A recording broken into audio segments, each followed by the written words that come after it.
జగిత్యాల జిల్లా గ్రంథాలయం జగిత్యాల జిల్లా గ్రంథాలయ మాజీ చైర్మన్ పెద్దలు సీనియర్ నాయకులు డాక్టర్ చంద్రశేఖర్ గౌడ్ గారు మరి ముఖ్యమంత్రి రేవంత్ రెడ్డి గారి సమక్షంలో టీఆర్ఎస్ పార్టీ నుండి కాంగ్రెస్ పార్టీలో చేరడం నిజంగా జగిత్యాల కాన్స్టిట్యున్సీ అదృష్టంగా భావిస్తున్నాం. జగిత్యాల కాన్స్టిట్యున్సీ గౌడ సోదరులకు ఒక బలమైన నాయకులు ఇవాళ దొరికినట్టయింది. మరి వారి సేవలు కూడా జగిత్యాల కాన్స్టిట్యున్సీకి చాలా విలువైనవి, చాలా అవసరం కూడా. ఇవాళ మీ అందరం కూడా రాయకల్ మండల కాంగ్రెస్ పార్టీ తరఫున వారికి సాధారణంగా మరి ఆహ్వానం పలుకుతూ రేపు రాబోయే కాలంలో పెద్దలు జీవన్ రెడ్డి గారి గెలుపు కోసం డాక్టర్ చంద్రశేఖర్ గౌడ్ గారు మరి వారు కృషి చేయాలని కోరుకుంటూ కృషి చేస్తారని కూడా మేము అనుకుంటున్నాం. ఇవాళ వివిధ పార్టీలు ఉన్న గౌడ సోదరులందరూ కూడా పెద్దలు చంద్రశేఖర్ గౌడ్ గారి చూసి మరి వారి ద్వారా కాంగ్రెస్ పార్టీలో చేరడం కానీ లేకుంటే మోరల్గా కాంగ్రెస్ పార్టీకి మద్దతు తెలపడం కానీ మరి జరుగుతుంది. ఇవాళ మొట్టమొదటిసారిగా చంద్రశేఖర్ గౌడ్ గారు మరి అనేక గ్రామాలు సందర్శించి గౌడ కులస్తులను కలిసి గౌడ సంఘాలతో మాట్లాడి సింగరాపేట్ నుంచి మొదలుకొని ఇలా వీరాపూర్ వరకు సుమారు 10-12 గ్రామాలు వారు విజిట్ చేయడం జరిగింది. మిగతా ఎలక్షన్ టైంలో కూడా వారు మరి ప్రతి గ్రామాన ఒక రాయకల్ మండలే కాకుండా జగిత్యాల కాన్స్టిట్యున్సీలో అన్ని గ్రామాలను సందర్శించి గౌడ కులస్తులను అందరినీ ఏకం చేసి కాంగ్రెస్ పార్టీకి మద్దతు కూడగట్టడం కానీ మరి జీవన్ రెడ్డి గారి గెలుపు కోసం వారందరూ వారిని ప్రయత్నించడం మరి మా అందరికీ సంతోషం. ఖచ్చితంగా వారు కృషి చేస్తారని మేము నమ్ముకుంటూ వారికి సాధారణంగా వెల్కమ్ చెప్పి మరి ముగిస్తున్నాం. ఈరోజు మన జిల్లా గ్రంథాలయ మాజీ చైర్మన్ గారు మన పార్టీకి రేవంత్ రెడ్డి ఆధ్వర్యంలో జీవన్ రెడ్డి గారి సమక్షంలో పార్టీలో కలవడం జరిగింది. వారికి ఆహ్వానం తెలుపుతూ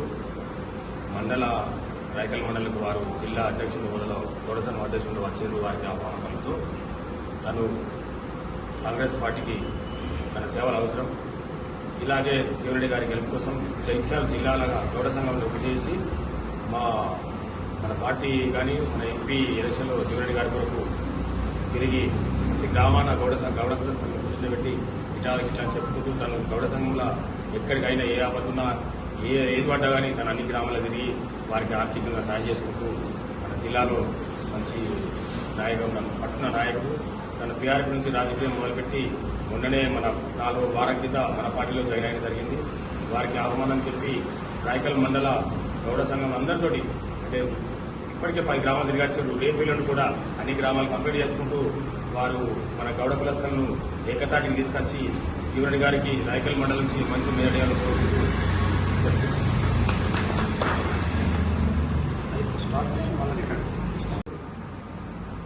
రాయకల్ నడిబొడ్డున మేమందరం కూడా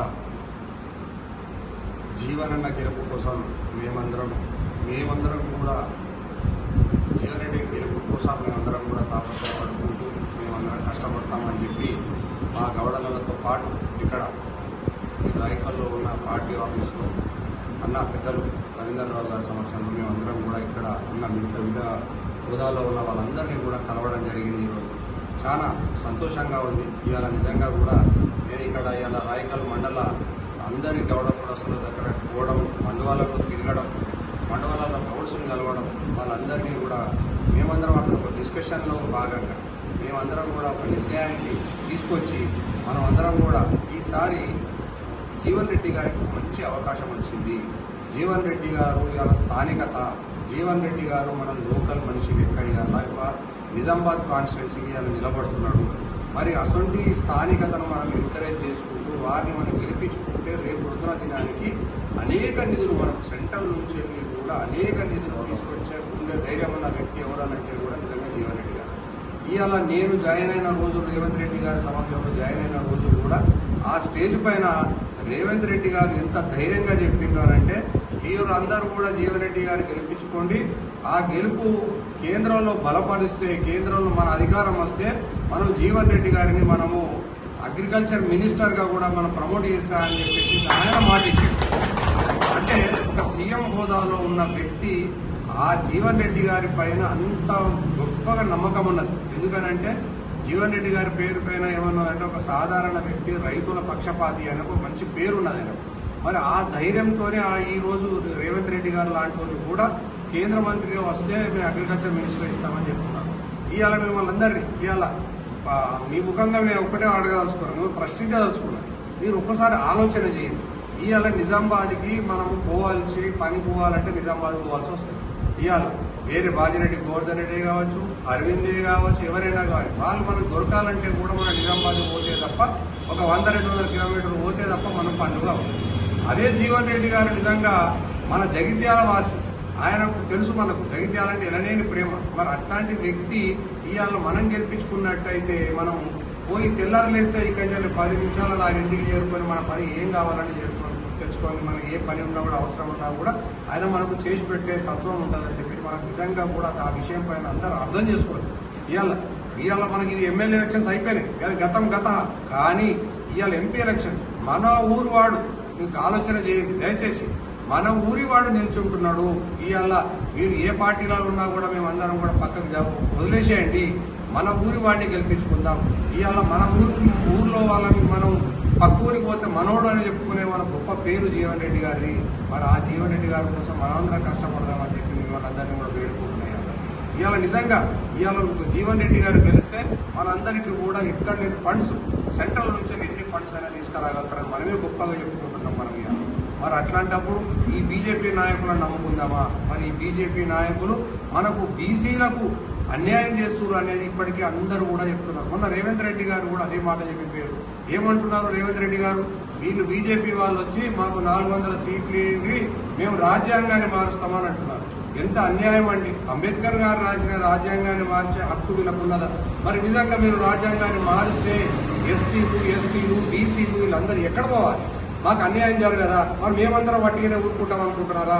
మరి మేమందరం మీ పైన తిరగబడితే అప్పుడు మీ పరిస్థితి ఏంటని మేము బీజేపీ వాళ్ళని ప్రశ్నిస్తున్నాం. ఇవాళ నిజంగా కూడా ఒక ఎస్సీ, ఎస్టీ, బీసీ ఇవాళ మేమందరం చదువుకోవాలంటే, మాకు ఒక స్కాలర్షిప్ రావాలంటే, నాకు ఒక ఉద్యోగం రావాలంటే, నాకు ఈ రిజర్వేషన్ కల్పనలోనే నాకు ఇవాళ అన్ని కూడా అందుతున్నప్పుడు మీకు ఎంత ధైర్యం ఉంటే ఆ రిజర్వేషన్ని తీసేస్తామనే మాట మాట్లాడుతున్నారు.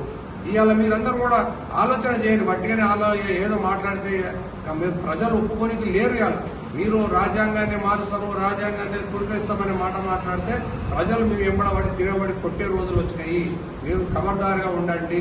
మీరు ఎవరికి ప్రజలకు అనుకూలంగా మాట్లాడండి, ప్రజలకు సేవ చేయండి, అంతే తప్ప ఇష్టానుసారంగా మాకు 400 సీట్లు ఇస్తే మేము రాజ్యాంగాన్ని మారుస్తామనే మాట నిజంగా కూడా అది కరెక్ట్ కాదు. మేము బడుగు బలహీన వర్గాలందరం కూడా దీన్ని పూర్తిగా వ్యతిరేకిస్తున్నాము. మేము దీనికి ఎట్టి పరిస్థితులు ఒప్పుకోము. మేము ఒప్పుకోక మీకు ఓటేదలుచుకోవట్లేదు. మేము పూర్తి స్థాయిలో రాహుల్ గాంధీ గారికి సపోర్ట్ ఇవ్వాలని మేము ఆలోచన పడ్డాము. రాహుల్ గాంధీ గారు ఒకటే మాట్లాడుతున్నారు, కులగణన చేస్తా, నేను కులగణన చేసి బడుగు బలహీన వర్గాలకు ఆర్థికంగా సహాయతనిస్తా అంటున్నారు. ఆ ఆర్థిక సహాయతం కోసం మేమందరం కూడా ఆశపడుతున్నాము. రాహుల్ గాంధీ గారు లాంటి వ్యక్తి ఇవాళ అక్కడ ఒక పీఎం అయితేనో లేకపోతే వ్యవస్థలో ఉంటే మా కులగణన జరుగుతుంది. కులగణన జరిగితే మా బడుగు బలహీన వర్గాలందరూ కూడా మంచి జరుగుతుందని మేమందరం కూడా ఆశపడుతున్నాం. కాబట్టి దయచేసి మిమ్మల్ని అందరినీ కూడా మేము కోరుకుంటున్నాం, ఒక్కసారి ఆలోచన చేసి ఈసారి జీవన్ రెడ్డి గారికి మంచి అవకాశం ఇవ్వండి. జీవన్ రెడ్డి గారికి గెలిస్తే మనందరికీ కూడా మంచి జరుగుతుంది, మంచి రోజులు వస్తాయని చెప్పి మేమందరినీ కూడా కోరుకుంటూ మరి ఈ అవకాశం ఇచ్చిన రవీందర్రావు గారు అలాగే రాయకల్ టౌన్ వాళ్ళందరికీ కూడా పేరు పెట్టిన కృతజ్ఞతలు.